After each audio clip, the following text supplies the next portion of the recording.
Buwan araw sa timbal, nagluto pa ngayon na paksigo ng isdang budburon o sa Tagalog galunggong. Oh, kumukulo na natin. Oh, binili ko to sa merkado.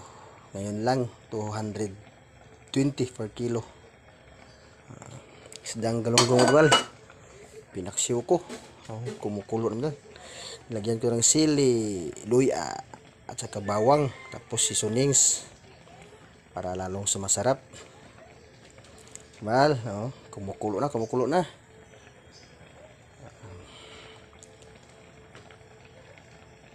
Ano pang hinihintay natin, Tibal? Attack na! Mga 1 or 2 minutes. Luto na ito, mga tingbal. So, isdang galunggong o budburon sa Bisaya. Okay, bahog na mga tingbal. Okay na to. Thank you for watching. Bye-bye.